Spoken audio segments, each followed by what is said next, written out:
Recognizing the member for Saanich North and the Islands. Thank you, Madam Speaker, and thank you for this opportunity to respond to Budget 2023. I think I'll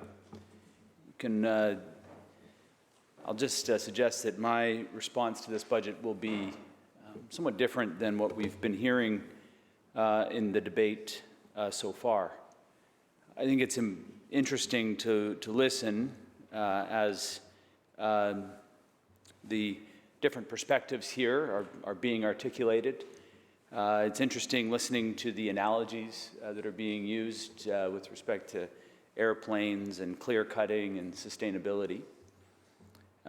It's frankly interesting to hear about, from my colleagues in the BC Liberals, to hear about sustainability, when in fact what's been happening on an ecological and environmental perspective is anything but. So I think it's important that there is consistency. If we're wanting to achieve fiscal sustainability or economic sustainability, we need to have that actually be a guiding principle throughout our policies for the environment as well. And so it's interesting to hear the use of the word clear cutting when in fact that's exactly what's been happening on our landscape. And we hear the Premier talking about the fact that our forests are exhausted.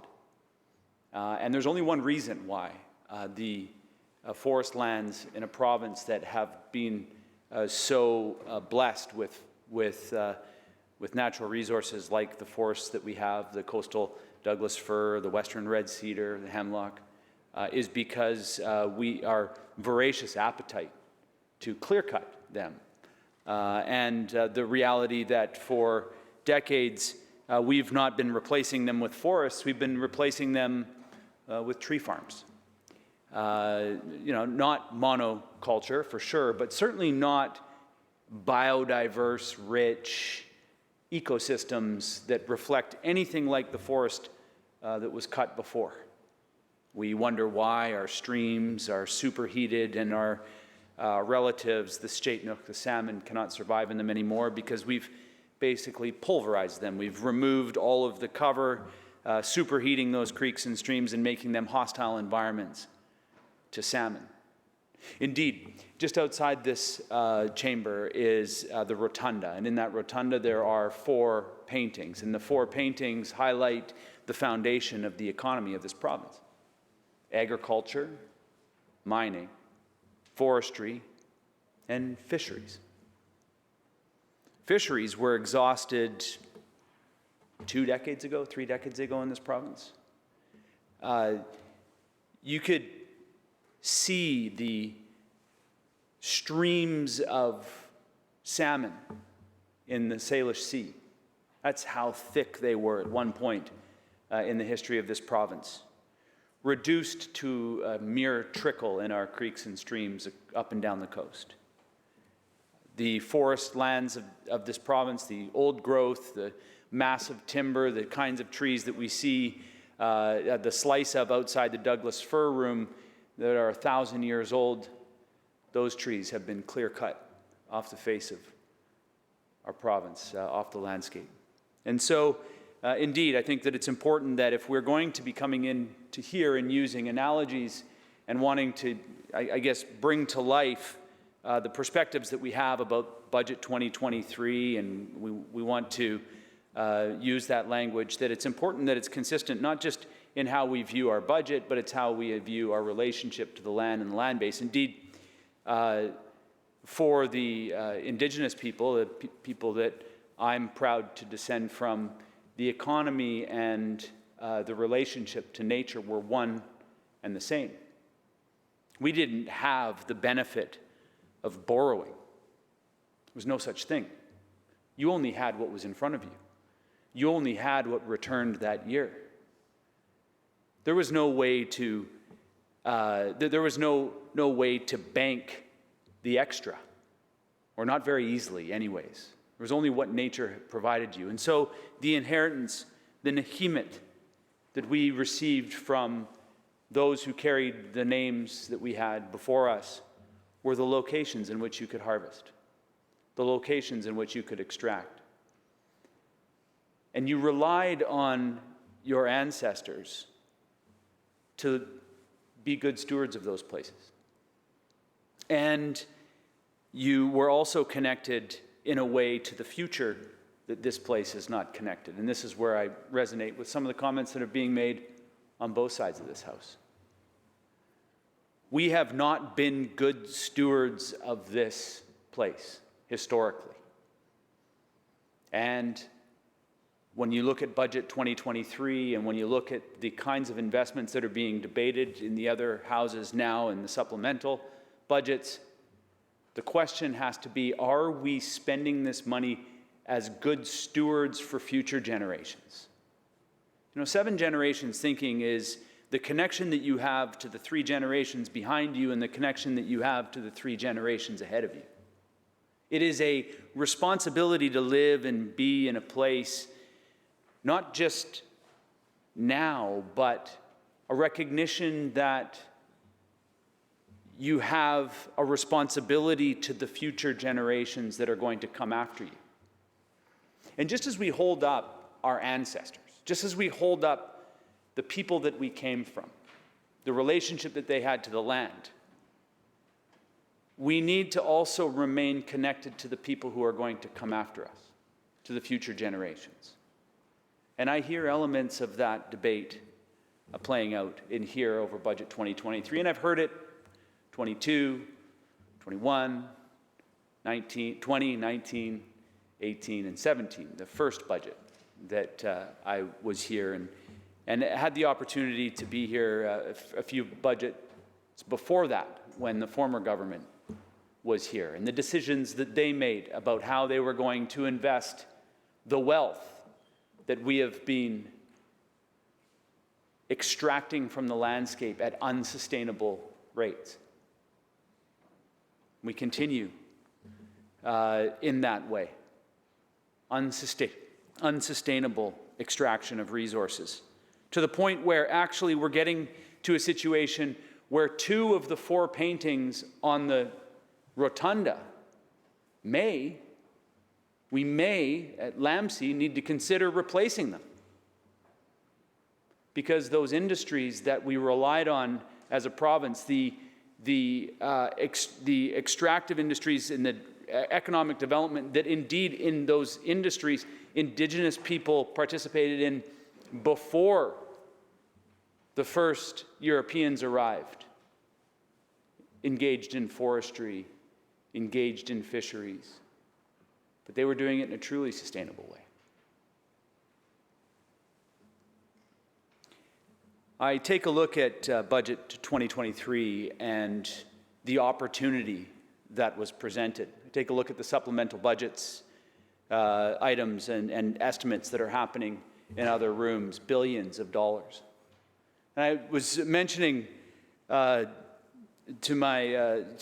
a couple of my colleagues when we were at the Pacific Salmon Foundation and the First Nations Fishery Council meeting the other night, that just a few years ago, we stood with the federal minister, the former premier, the member for Langford-Wandafuka, and myself down at Fisherman's Wharf and celebrated the 140-something million BC SRIF announcement. And at that point, it was like this was a massive amount of money that was being brought into the province, $143 million.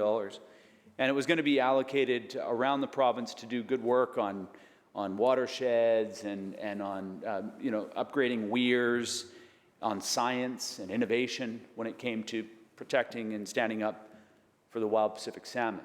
That iconic species, our provincial fish. $140 million seemed like an impossibly large amount of money. And just yesterday, I was in the budget estimates for the $1 billion that municipal governments was being distributed amongst municipal governments. And I was putting it into context, the numbers. I think even when COVID first was set upon us and we were in here for that special day where just a handful of us had come to this legislature to give the government some space billion was set aside in order for the government to deal with this global pandemic. There's a huge amount of money that was extended to the government in advance of the budget in order, because we didn't know what was going to happen. And now here we are talking about $1.45 billion, in fact, for the budget estimates, a windfall, and I should say, in my opinion, something that local governments have been asking for more than a decade is fiscal reform. And not a one-time cash handout, although there is not, and evidenced by all of the pictures that have been taken and posted by government MLAs, there's not a mayor or a councillor in this province that is going to turn that money away. Because we know, those of us who come from local government know that the fiscal framework that we've been operating under has been failing local governments for decades. The conditional granting systems, where this House sets priorities, political priorities, frankly, is what they boiled down to, and then forced local communities to be able to force communities to then apply for those monies, even though they might not be the local priorities. Now, this fund, for the first time, it's a one-time fund. Governments have the opportunity to spend it over 5 years. And for the first time, it's unfettered from a provincial priority. But this is not the solution. This is not what the Union of BC Municipalities and municipal governments have been asking for. They've been asking for sustainable, reliable fiscal reform to give them the ability to be able to generate revenues to pay for the things that their local priority setting has suggested is the needs of the communities that they have been elected to represent. So my hope is that that money gets spent on those priorities that currently were ineligible for the conditional granting programs. I raised an issue yesterday in question period around a fire hall on Salt Spring, for example. You know, we have set the priorities and we've set the policy, we've set the regulations, and we've set the rules that make sense for this House. But that doesn't mean that they make any sense out there. That just means that we get to grant money when we find some in the couch cushions, and then get the benefit of the photo ops that come with it. The fire halls, where those first responders go and show up to when the call comes in some communities, those fire halls, well, they're not eligible. I remember when I was in Central Saanich and we were building a fire hall, and the BC Liberal government at the day, the priority for them was parks. And I said, well, could we apply for parks and then, take it and put it in the fire hall, which was the priority of the community at the time. It didn't mean that parks were not an interest for our government, but it just meant that it was a lesser priority at that time than the fire hall that was absolutely needed. The fire underwriters survey said, you need a fire hall. Well, we were on our own. And so I'm thankful that, the communities in my riding are going to be able to get some of this money from this one-time fund. But I certainly hope that at the end of the distribution of this money that's now been approved, that the provincial government doesn't feel empowered and emboldened to say, well, remember the money that we gave you. Don't forget the cash that we extended you when we found the money in the couch cushions. Because the job of fiscal reform is not done for local governments. As we heard the other day when I asked the question, the process between the UBCM and the municipal affairs is still underway. That is a process that started in 2010, 2011, with a report to the UBCM. We've been talking about it for 12 years. So forgive me if I'm not encouraged that the pace of this fiscal reform is coming at a speedy enough for local governments to actually be able to have that sustainable, reliable source of revenue year over year, that then they can make good plans and inform good plans.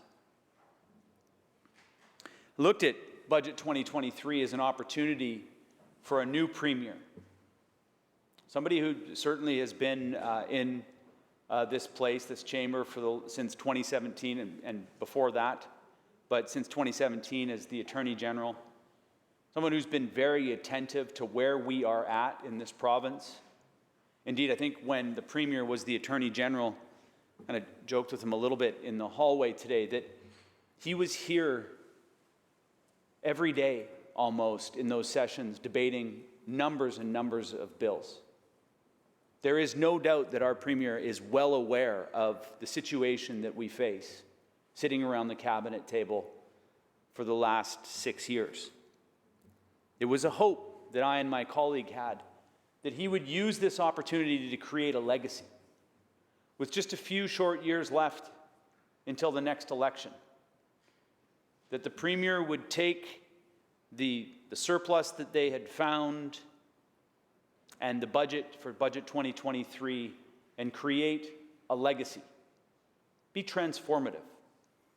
Be a little bit more like Dave Barrett than the Premier's predecessor was.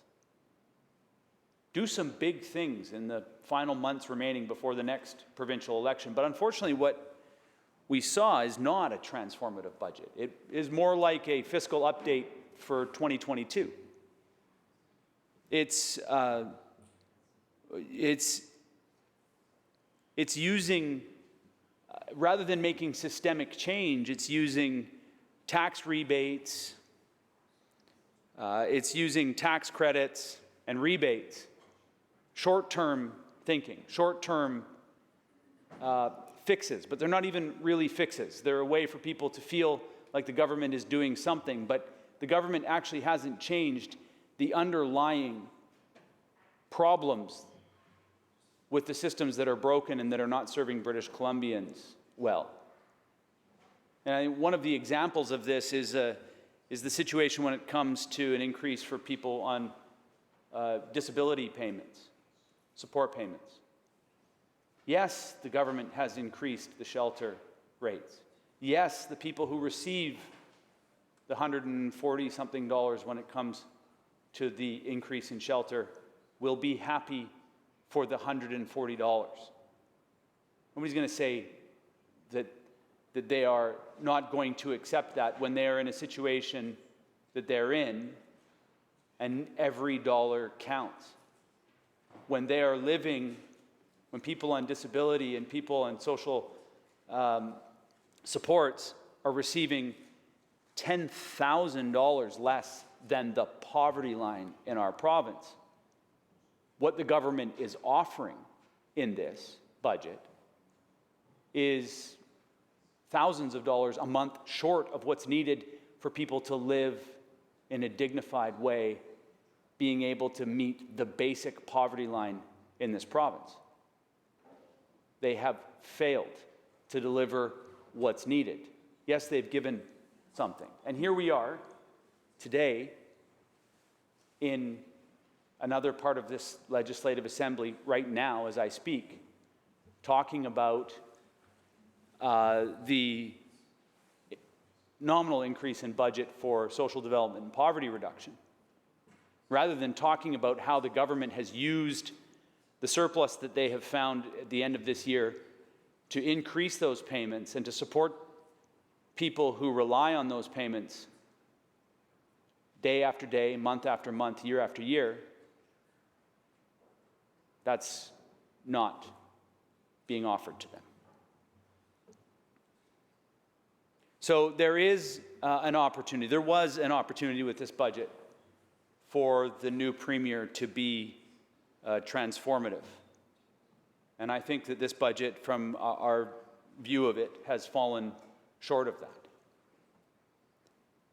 When I take a look at another example of where the government is using short-term thinking instead of long-term thinking. I think of another issue that I've raised in the last couple of weeks here, the Island Coastal Economic Trust. The proposal that's been put in front of this government back in September of last year was to turn a sinking fund into a permanent fund, to place, yes, a large sum of money, but to protect it in a permanent fund, and then allow the island and coastal communities, the communities on Vancouver Island and the Sunshine Coast, to be able to draw down or to draw from the profits that are made from the investment every year and disperse it. Between $7 and $12 million every year could have been dispersed to those communities again on their priorities. But instead, that fund and the people who are operating that fund remain, they have no idea as to whether or not they're going to be able to, or they're going to be required to shut down this year as they run out of money, or whether or not they're going to be supported in the short term, or what their long-term viability looks like. This is just a missed opportunity. One that frankly shocks me, Mr. Speaker, because these are communities that are represented by, other than my colleague from Cowichan Valley, all of the other communities that are within this trust area are members from the government side of the House. How it is that this was too complex an investment, and yet we see all of these other investments that are being made, scrambled out to the end of this year, seems to me like a complete and total missed opportunity. We could have taken some of the surplus. We could have even actually increased. They asked for $150 million. The provincial government had the opportunity to increase that amount. We see the kinds of sums of money that are being invested in certain areas and priorities for this provincial government. I think that so far, and I'm going to remain hopeful, so far, the message to the people that live on Vancouver Island and in those coastal communities is that they are not a priority for this government. Otherwise, we would have seen that fund recapitalized. We would have seen those projects that have been so important funded on an annual basis. We would have seen an opportunity for other community members to also invest in that fund and grow it, making it a more impactful and a more powerful community economic development tool. But unfortunately, they or those communities or the leaders, I'm not sure what it is, are not the priority for this BC NDP provincial government. But yet I do remain hopeful that if there is not a long-term solution, that there is at least a short-term solution, so that then the communities that are benefiting from these funds will be able to continue to invest in their local priorities. I think, just to comment very briefly before I take my seat, Mr. Speaker, on some of the narratives that have emerged here that to suggest that this current government is all to fault for the situation that they find themselves in, and that the previous government was all to fault for the situation that they left for this government. I think I just want to suggest that that is a false narrative. We are in the situation that we're in today because of decades of neoliberal economic philosophy. This is the result of at least 30 or 35 years, a product of 35 years of decision-making, of deregulation, of allowing our forests, as I started this speech with, to be clear-cut as some kind of, and then for us to be able to frame it as some kind of sustainable environmental practice, clear-cutting, replacing it with a couple of species and then tagging only timber value as the only value, that matters. I mean, indeed, the exercise of chasing wolves around the southeast of British Columbia in order to not damage the last remaining caribou is an example of this in the extreme, Mr. Speaker. The reality that we have been harvesting the food source of the caribou to near extinction. It should be no surprise to us that also then the caribou are at near extinction. The fact that we've been cutting superhighways for wolves across the southeast, and yet now they're a problem, should be of no surprise. This is the result of how humans are altering the landscape and of how that economic philosophy that has driven the decisions by multiple governments, not just this government, not just the government for 16 years, not just the government for 10 or 11 before that, the government that had, 3 premiers in 10 years, not the government of the decade before that, or the government with 1 premier for multiple decades before that. It is the result of all of those successive governments operating and developing budgets and policies around nature that are unsustainable. And I'm going to end with this. Of all of the criticism that I have with this budget, it was deeply encouraging to be able to stand in a supplemental budget estimates debate yesterday and talk about a $100 million fund that's going to be created, a permanent fund that is going to be created that can start us on the process for a restoration economy in this province. Maybe, just maybe, we don't need to change the paintings on the rotunda, the paintings of the forests and the paintings of the fish. If indeed we can encourage people to invest in that fund alongside this government, if indeed we can get budget 2023 or budget 2024 and 25 and 26 to grow that fund, maybe we won't have to abandon some forestry extraction and some fish extraction, because we have been beginning the process of restoring the damage that we've done to the landscape in this province. Maybe we don't have to throw our hands in the air and say, forestry is over, the forests are exhausted, find something else to do. Because we have got ourselves dangerously close to that situation in this province right now. And so when I take a look at the $100 million,